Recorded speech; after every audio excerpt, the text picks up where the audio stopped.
Hi, I'm Ashley Rooney from Lexington Remembers World War II.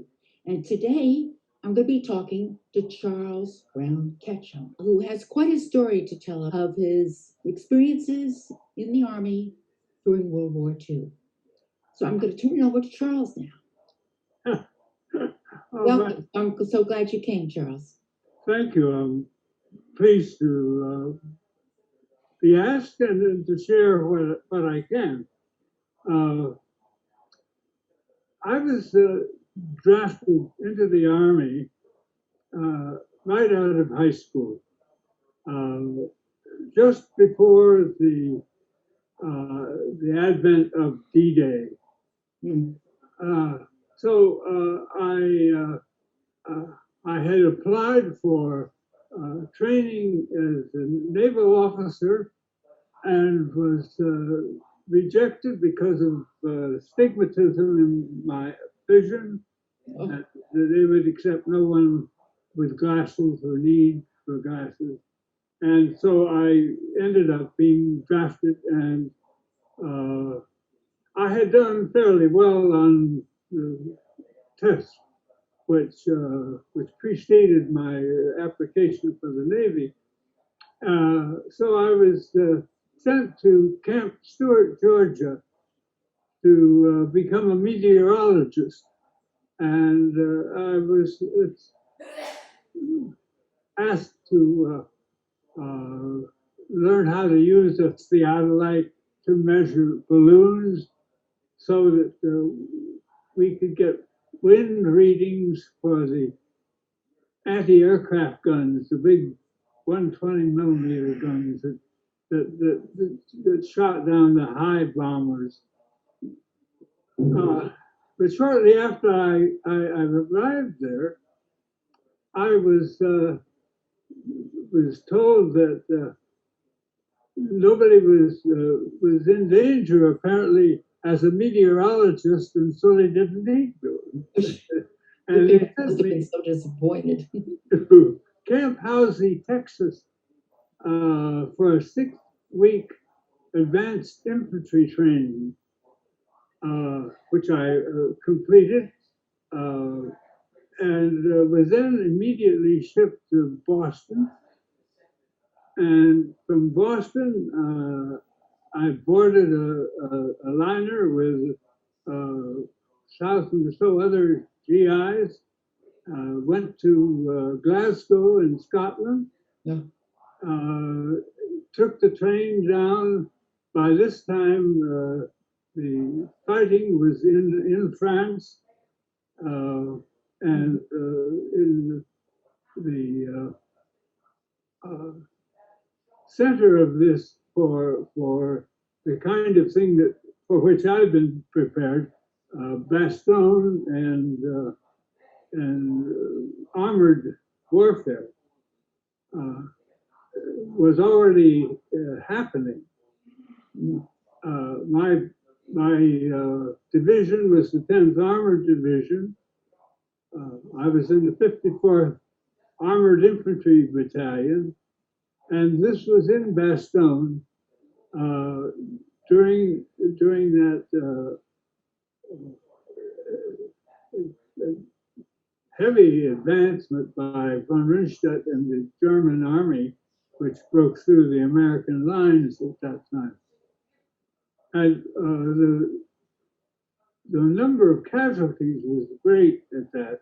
And I was there to, not in Bastogne, actually it was after Bastogne, to be a replacement for one of those killed during the fighting there. So I joined in what was known as the Ardennes, Metz, and Trier. I don't know how much to say about what being in an armored division is like, but give us a little feeling about what an armored division is like. Most people won't know that. Well, it is comprised of tanks and also armored infantry and armored artillery, and we have engineers who came with us. And in this kind of warfare, you operate in sort of attack teams, as opposed to foot infantry who have to slog their way through the various battlefields and terrible weather that we were having at that time, December, January, 1945. You were operating under which general? Was this under Patton? I was with General Patton, Third Army, Okay. and General Morse was my general at that time, but we were all under Patton, who was an absolutely remarkable commander of armored warfare. Hmm. Did you ever meet him? No, I never did meet him. Okay. Saw him once, but never met him. We had a love-hate relationship with him as infantrymen. We loved him because he had backup and supplies and ammunition. Everything that we needed was always there. It was there on time. We had gasoline for our tanks and for our half tracks. And the infantry that worked in this capacity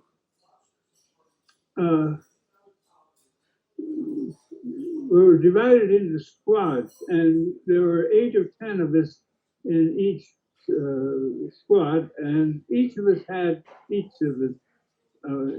group of 10 was assigned a half track. Now, a half track is a vehicle that has a tank kind of tread in the back and the wheels in front, but can move very swiftly. It was a very potent, aggressive weaponry for a tank division. There was a 50 caliber machine gun in the turret at the front. There were 2 30 caliber machine guns, one on either side, and then there were the 8 of us who were inside an open but covered area of steel-plated sides. And when we go into a battle, we always go with 2 tanks, or usually go with 2 tanks in the lead, followed by 2 half tracks. One of them filled with soldiers. The other one, we as soldiers were having to ride on the back of the lead and second tank. Mm-hmm. Because we had to be there, sitting there with our rifles in case the enemy would come up with rockets or would try to blow the tread off our tanks. Right. So we were, it was a pretty exposed, vulnerable position to be in. And, we were glad when we were rotated out, actually. I bet you were.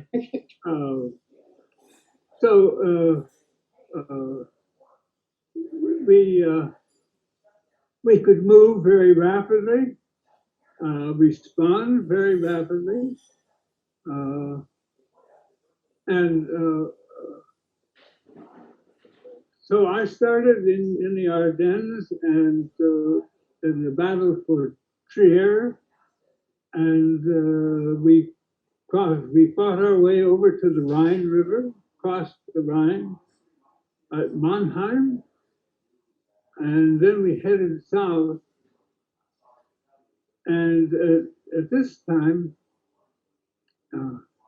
probably under the direction of General Eisenhower and Patton, we would be fighting with not against, the French First Army, and who were coming in from the south and from Italy, and the Patch's Seventh Army, which was coming in from the south as well.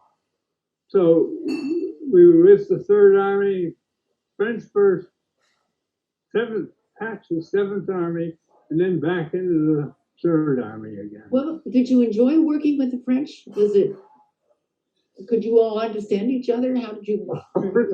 No, it was a hilarious relationship, really. I remember going down one valley, and suddenly there were shells coming over the hill, and airbursts were around, and so our tanks and some artillery started firing back over that hill, and pretty soon a Piper Cub, which was a small aircraft, was used as an artillery observer, flew over and actually literally dropped a note saying, "For heaven's sake, stop firing, these are the French." And then he flew over and did the same to the French, apparently. And then we met at the end. Yeah.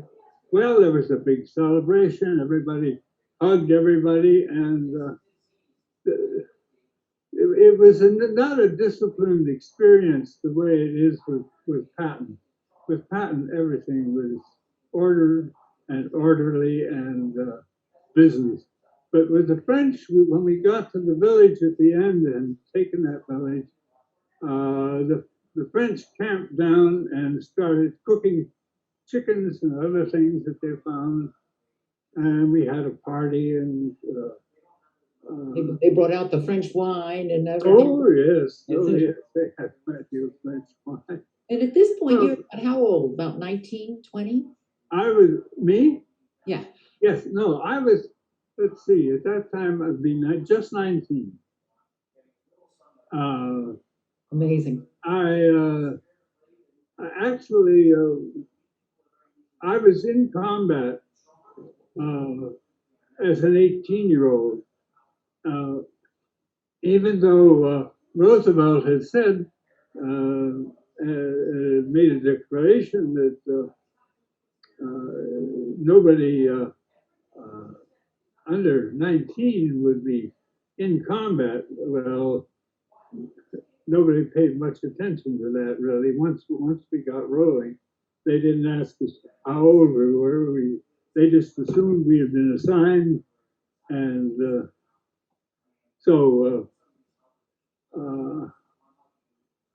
I became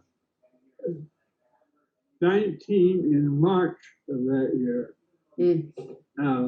So I was 18, 19. Wow. Your parents must have been really worried. You know, I really feel that I've begun to understand people who talked about the camaraderie of the military and service. Although I had gone through 6 weeks of advanced infantry training in Camp Housing, Texas, I really knew nothing about warfare. And when I joined my company and my squad, there were older people there who simply said, "Look, listen to us. We've been here. We'll teach you." And they did. I think probably I'm alive because they taught us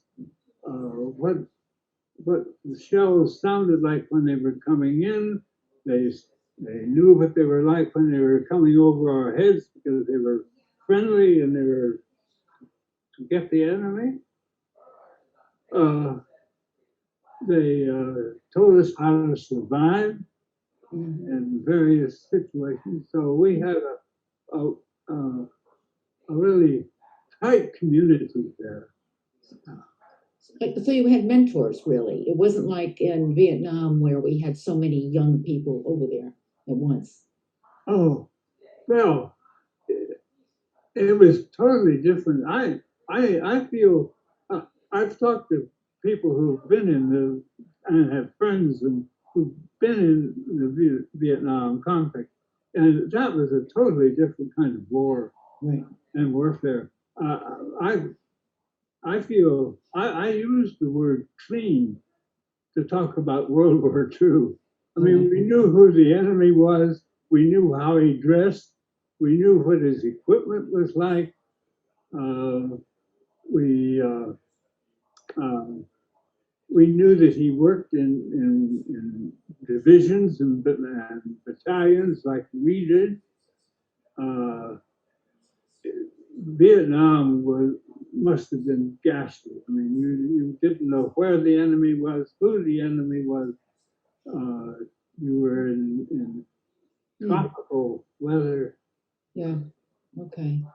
No, I hear you. So it's nice to have these mentors. my situation was much more classy in the classic sense of the word. We're going to do classy warfare. Think what it was. Think what it was like in the 1800s then, and then everybody had all those nice outfits. Yeah. We certainly didn't have that. Right. Right. I think what the let me go back to the type of warfare that we had. I think one of the reasons that America uh, really won that war is that we just overwhelmed the enemy with equipment and firepower and air power. The German equipment, the German tanks, of course, were called Tiger tanks, were far superior to ours. They were lower to the ground. They had a much better cannon on the front of them. And the reason we won some of these battles, even with a tactician, partly because of the tactician of a person like uh, General, it was because we would have 6 tanks to their 1 and or 5 or 4, and this governed the way we even fought as infantrymen. If we came up against a woods and there seemed to be enemy in the woods that could shoot or destroy our tanks, they would send the infantry through the woods to clear the woods of enemy soldiers. We would go in and fire our rifles almost continuously, and not necessarily at some specific target. It's just that we laid down such a heavy barrage of fire that the enemy simply had to either be behind trees or in holes or running. Right. Okay. And we just overwhelmed.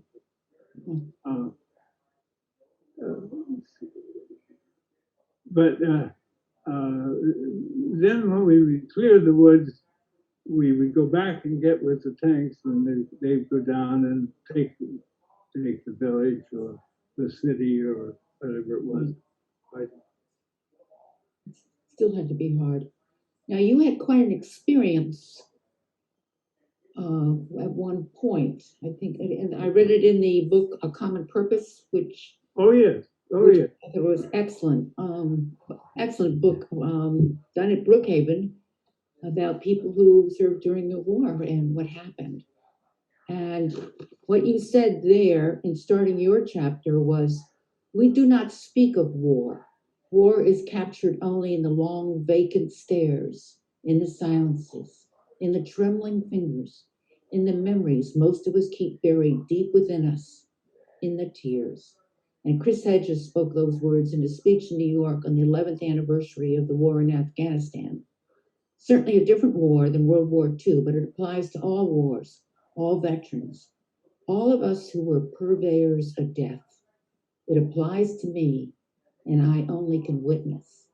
Those are very powerful words. Could you tell us about the experience that led up to that? Well, yes, in one sense, uh, when you were fighting in Europe, you and shooting at the enemy, even when it was visible, uh, they were your mind does something. It turns the enemy into an overcoat or an object. It was almost a virtual kind of an experience. Yeah. And you were part of what we understood to be really a sort of a killing machine that was moving through. But there were instances when that image was no longer valid, and I think probably uh, referring to that passage and that story, uh, it took place in a small village where we had the tanks and our armored division company had moved in toward a small town, and suddenly our tank hit a mine, and it blew the tread off the tank. And these were small roads going into this village, so the whole column had to stop. And when that column stopped, uh, we knew we were in trouble because the Germans usually planned this in such a way that they had this road zeroed in with their 88 millimeter guns. So if once they trap a column of American tanks and halfbacks, they could just decimate it because we were all locked into this. So they moved us. Our colonel, who was battle-wise, immediately said, "Let's get out of here. I noticed in my chart that there's a meadow around the corner from this. If we can just break through here." So we managed to get the tanks and halfbacks into a meadow area to what would be the right of the road leading down into the village. And the tanks deployed themselves around this empty field so that they would be a difficult target. We as infantrymen then had to get out and to go through the woods to clear it out. And so that we could then get our tanks and things in to the village. What we did is what I explained just a minute ago. We started through the woods where there were snipers and other German infantry. and we were firing in the rapid fire kind of situation that I described, Right. not overwhelming. But we got to a place where the woods was still continuing, and we were running out of ammunition, and we couldn't do what we wanted. So they needed to have more ammunition. So uh, I went back in my squad. I went back to the meadow to get more ammunition for the members of my squad. And I went around to the tanks, and the tanks were all buttoned up because the snipers were still shooting around. And I went to the half-tracks in the tanks, and I picked up bandoliers. So they're cloth carriers Yeah. of ammunition. What you killed? They said to me, there are snipers out there. You're crazy to be walking around out here. And I said, well, I've got to get, my buddies this ammunition.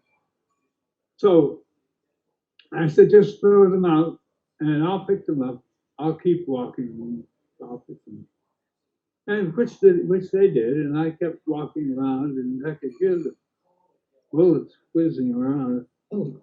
And so I picked up around 10 or so, maybe 12. They're heavy, and the M1 rifle, which I carried, was 10 pounds in itself, so I couldn't carry any more. And I started back through the woods to catch up to the front line. And I heard on the way back, I heard someone say, here, and of course, German here, H-I-E-R, is just sounds the same as H-E-R-E here. And I thought it was one of our soldiers that had been hit by a sniper and was wounded. And I went back and found this person lying in the woods, and it was a German soldier, not an American, and a young guy. He had been shot in the abdomen. I don't know whether it was a 50 caliber bullet or one of ours rifles, but anyway, his stomach was ripped open, and his intestines were visible. And he said, shoot me in German, and I had enough high school German at the time, so I know exactly what he said. And I looked closely, and he was, I figure, about my age. And we were both there, as I said, two blue-eyed boys in dark woods of chaos. And he was begging me to shoot him. Yes. But I looked into his face, into his eyes, and he had become not an enemy soldier, but a sort of he was another human being, right. Not a kid my age. And I simply couldn't do it. Couldn't shoot him. There was a difference between killing as a soldier in a battle situation and something that was so intimate that it was almost like a murder. And so I knew that the first unwritten law of armored warfare is you never leave a wounded soldier behind you. Because you're apt to be shot in the back, wounded. So you should always dispatch that person. Oh, And I knew that that was the case. I knew that I would be the last person to see this guy in the woods because uh, uh, I had come through the woods by myself, and there was nobody else behind me. Uh, but I simply couldn't bring myself to do it. So I kicked his rifle out of his way. He couldn't reach his rifle, uh, and left him there uh, because I had to get the ammunition for my friends on up ahead. And I know now, as an older person, much more experienced, I think, in the nature of life and death and the like, I could do it. I could have. I could have ended his life. That would have been an act of mercy. mhm. Uh, Yes. but as a 19-year-old, just 19-year-old kid, uh, I just couldn't. And the moral dilemma of and regret for not doing that has remained with me for forever. And I don't think that there is a reasonable answer to something like that. There can only be an existential answer to something like that. Right. Um, so uh,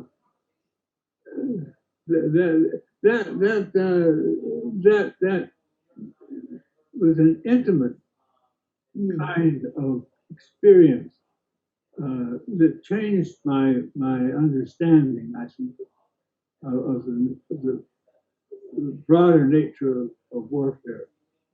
Um, there were other threats that I had experienced. Uh, we were constantly under German artillery fire. The air warfare was going on over our heads, and Messerschmitt 109s would strafe us.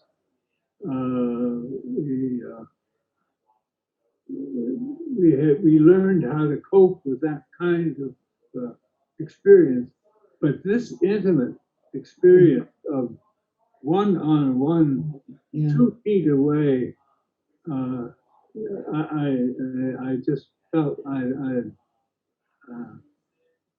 had failed, and that's why the quotation that you read from the book uh, Yes. spoke to me immediately. Yeah. Well, it spoke to me. I mean, we all end up with moral dilemmas as we live our lives. And you told a story of yours, and you told it beautifully. I mean, the Right. idea of these two 19-year-old blue-eyed boys, both with carrying rifles, and what happens in the woods alone. It had to be really hard. It was a very difficult situation. Oh, it sounds it. And I thank you for sharing that with us.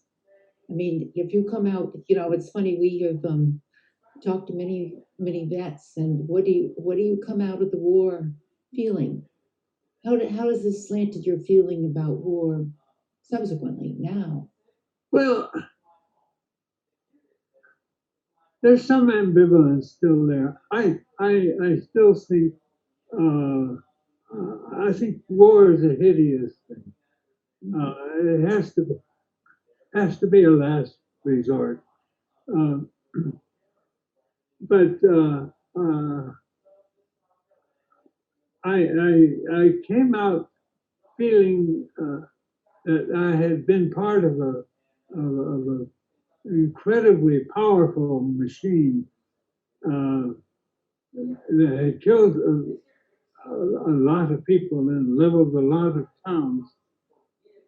And I really felt I want to do something for the rest of my life that would be constructive, it would be helpful, sort of atone for the Right.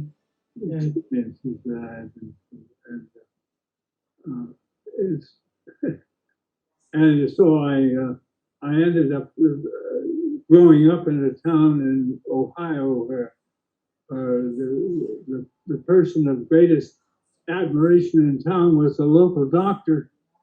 And I thought, well, I should, I guess maybe I should become a doctor. When in college, I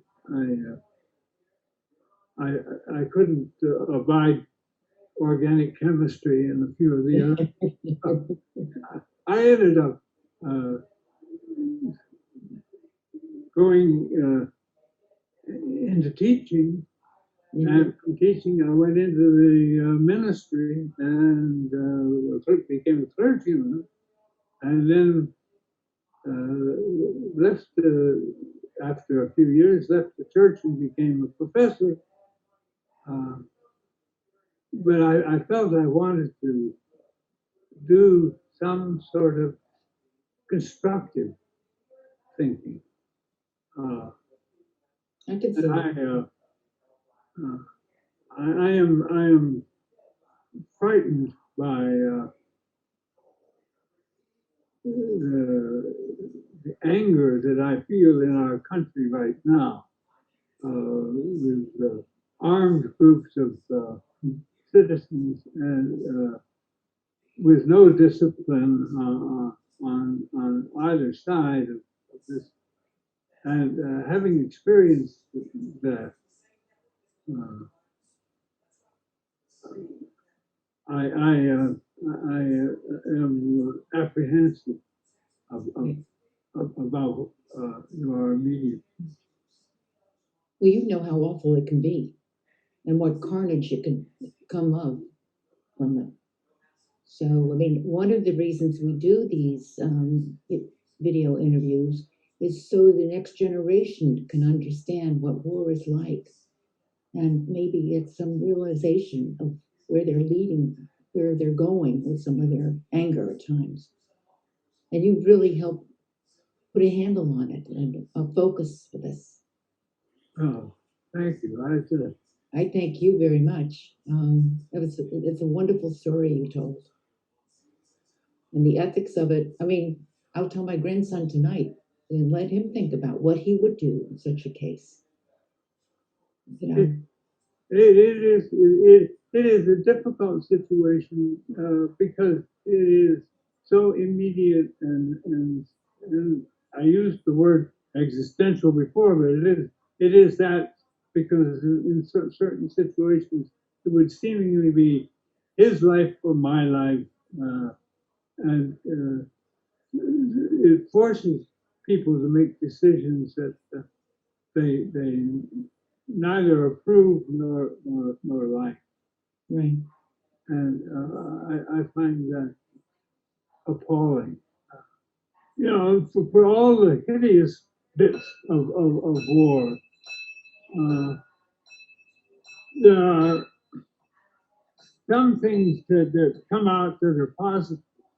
And I would, I'd like to just mention that warfare and the experiences in the Army gave me a sense of adaptability and patience and interdependence. I think those three things became powerful forces in my own life. I don't want to go through a war to learn those things, but there were uh, some aspects of the experience which prepare you for living it through a pandemic, for example. Okay. Yeah. It's yes, it's a pandemic, but that's all right. We'll get through. We'll We get through can it. adapt. And I am grateful for the fact that I got through unscathed. Of the 7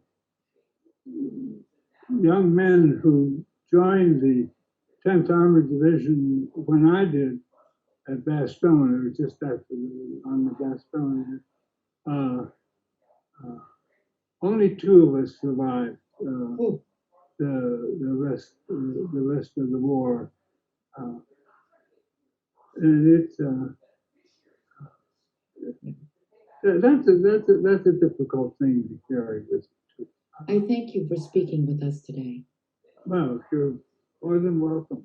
Yep. And I will mention again, Brookhaven residents did participate in this book called A Common Purpose, which is right here at the Lexington Library and probably at other libraries around the country. And it tells the story of many people who lived during that time. And it's fascinating. And you will see Charlie's story there. And Charlie, thank you. Go enjoy the rest of this Sunday morning. Thank you very much. Thank you. Happy to be a visitor. Oh, I really appreciate it. Bye.